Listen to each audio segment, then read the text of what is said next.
There is no doubt that Europe is escalating the situation. There is also no doubt that, as the European Union develops its own defense identity, it has embarked on a path of militarization. And the fact that it has, in effect, devoted itself to confrontation with the Russian Federation is likewise beyond doubt. After hammering Ukraine with waves of missile strikes and grinding offensives, Putin is now widely seen as shifting more of his attention toward Europe, watching for openings and probing the continent's vulnerabilities even as fighting in Ukraine continues. Europe may be in growing trouble as Russia keeps a close eye on NATO's military moves, monitoring deployments and exercises along the alliance's eastern flank, while planners in Moscow look for ways to test Western resolve without triggering an all-out war. At the same time, Europe opens a new can of worms as internal political and economic problems plague the EU, with rising populism, stalled defense programs and mounting fiscal stress complicating any united response to Russia's pressure and the wider security threats on its doorstep. The Kremlin issued a stark warning to the European Union on July 2nd, delivering the message just hours after Russian forces had launched fresh attacks on Ukraine and framing Brussels' actions as part of a growing confrontation. Dmitry Peskov said it was now clear, in Moscow's view, that Europe was escalating tensions with Russia, accusing EU leaders of taking steps that increase the risk of further instability rather than easing the conflict. Peskov followed his remarks by stressing that Russia cannot simply ignore Europe's moves, insisting that the Kremlin will factor EU decisions and military posture into its own response and broader strategic planning. This morning, during his regular briefing to the Supreme Commander-in-Chief, Chief of the General Staff Valery Gerasimov also reported on the result of the Russian armed forces' massive retaliatory strike on Kyiv and other populated areas, stressing that the strikes were, of course, carried out exclusively against military or military-related facilities. There is no doubt that Europe is escalating the situation. There is also no doubt that, as the European Union develops its own defense identity, it has embarked on a path of militarization. And the fact that it has, in effect, devoted itself to confrontation with the Russian Federation is likewise beyond doubt. This factor further exacerbates the already heightened tensions on the European continent. This factor makes us to plan additional measures to ensure our own security. As for the discussions on how that security should be ensured, you are aware that there are proponents, including academics, of very drastic measures, just as there are advocates for more restrained approaches. But one thing is beyond doubt: the secure protection of the Russian Federation and its national interests will be guaranteed, come what may. Russia will continue to intensify pressure on the Kyiv regime in order to achieve the goals it has set. Remember, EU states have been expanding military aid to Ukraine. Governments across the bloc have steadily increased deliveries of weapons, training, and logistical support, turning what was once cautious political backing into a far more robust and sustained military commitment.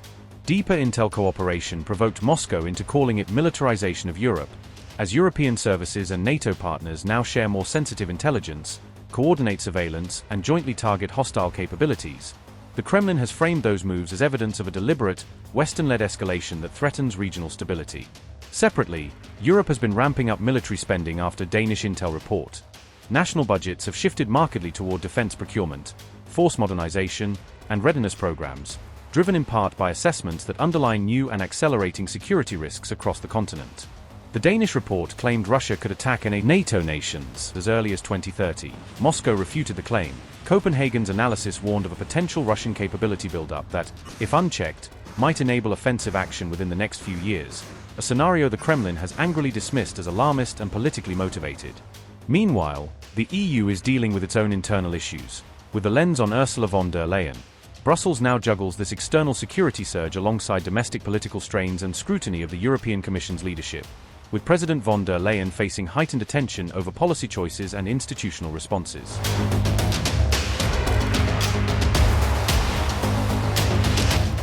An EU watchdog has launched an inquiry into Commission President Ursula von der Leyen over secret leaders group chat. The investigation follows a complaint filed after the European Commission refused to release the messages. The chat reportedly included Ukrainian President Volodymyr Zelensky and several senior European leaders. German Chancellor Friedrich Merz, French President Emmanuel Macron, and Italian Prime Minister Giorgia Meloni were reportedly among its members. Outgoing British Prime Minister Keir Starmer was also said to have participated in the group. The European Commission argued that releasing the messages could harm the European Union's regional relationships. The complaint was submitted by the Dutch investigative outlet Follow the Money. The outlet challenged the Commission's refusal, arguing that it may violate EU transparency rules. European Ombudsman Teresa Anginho has now opened a formal inquiry into the controversy. Anginho has requested a meeting with Commission officials and demanded clarification by mid-July. The secret messaging group was known as the Washington Group and was first revealed by Politico in January. According to reports, the group was created to coordinate responses among European leaders during the war in Ukraine. Participants reportedly exchanged messages whenever President Trump took actions they viewed as controversial or politically significant. The group is said to have evolved into an informal channel for high-level coordination among some of Europe's most influential leaders. The latest inquiry adds to a growing list of controversies surrounding Ursula von der Leyen and the European Commission.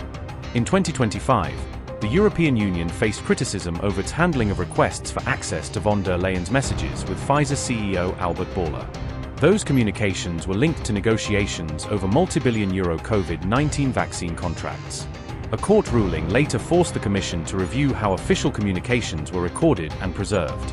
Earlier this month, the European Ombudsman also criticized the deletion of another high-profile text message. The message had reportedly been sent by French President Emmanuel Macron regarding the EU-Mercosur trade agreement. The Commission said the message had been automatically deleted and therefore could not be disclosed.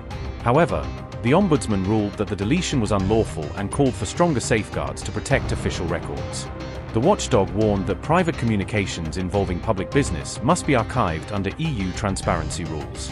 Analysts say the new group chat probe could intensify scrutiny of how Europe's leaders conduct sensitive diplomacy behind closed doors.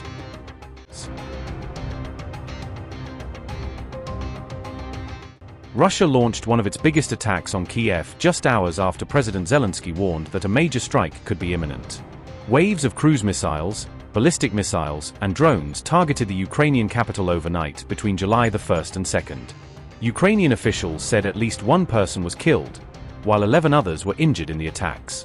Explosions rocked all 10 districts of Kyiv as Russian strikes hit residential buildings, hotels, and key parts of the city. A 9-story residential building partially collapsed, trapping several residents beneath the rubble. A hotel in central Kyiv caught fire, while multiple buildings across the capital were left engulfed in flames. Ukraine said Russia carried out the assault in coordinated waves, beginning with drones before launching ballistic and cruise missiles. Officials also claimed some of the strikes involved hypersonic Zircon missiles aimed at Kyiv. Thousands of residents spent hours sheltering inside Kyiv's metro stations as air defense systems worked to intercept the barrage.